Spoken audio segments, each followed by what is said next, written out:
Good evening and welcome to our nightly narrations.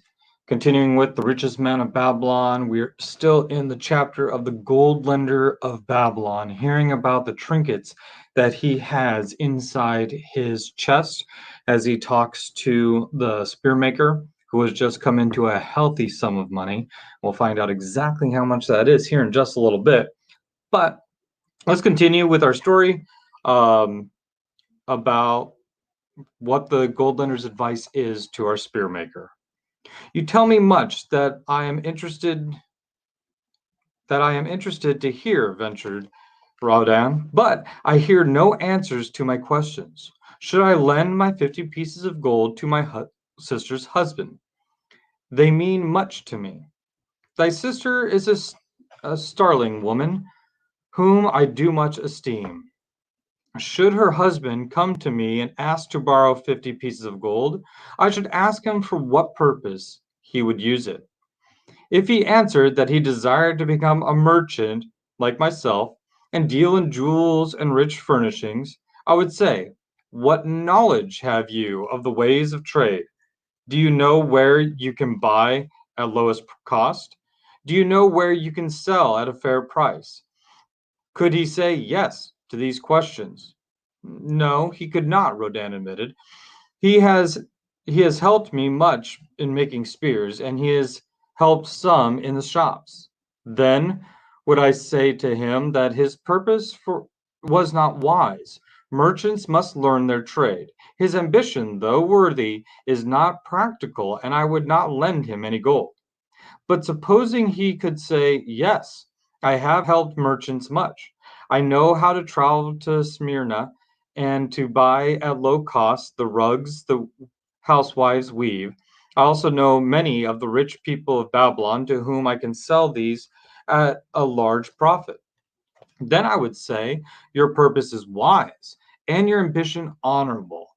I shall be glad to lend you the 50 pieces of gold if you can give me security that they will be returned.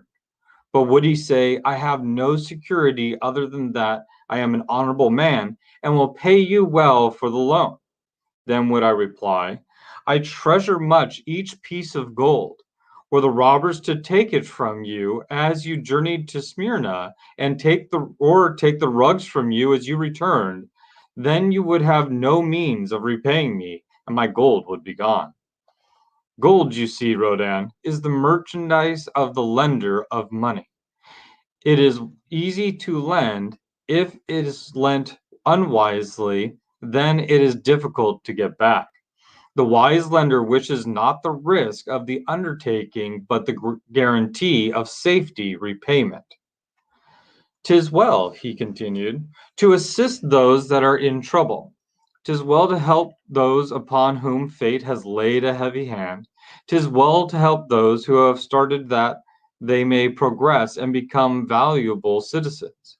But help must be given wisely, lest, like the farmer's ass, in our desire to help, we but take upon ourselves the burden that belongs to another. Again, I wandered from thy question, Rodan, but hear my answer. Keep thy 50 pieces of gold.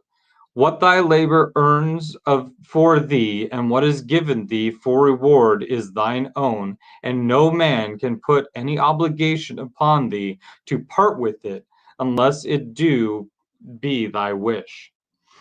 If wouldst lend it so that it may earn thee more gold, then lend with caution and in many places. I like not idle gold, even less I like too much of risk. How many years hast thou labored as a spearmaker? Fully 3. How much besides the king's gift hast saved? 3 gold pieces.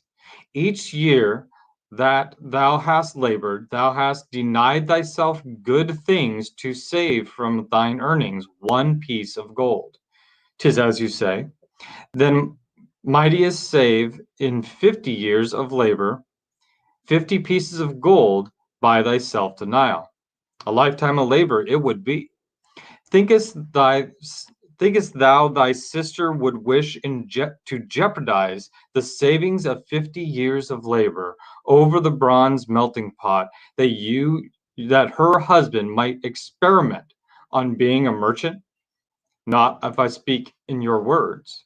Then go to her and say, 3 years I have labored, each day except fast days, from mornings until night, and I have denied myself many things that my heart craved. For each year of labor and self-denial, I have to show one piece of gold.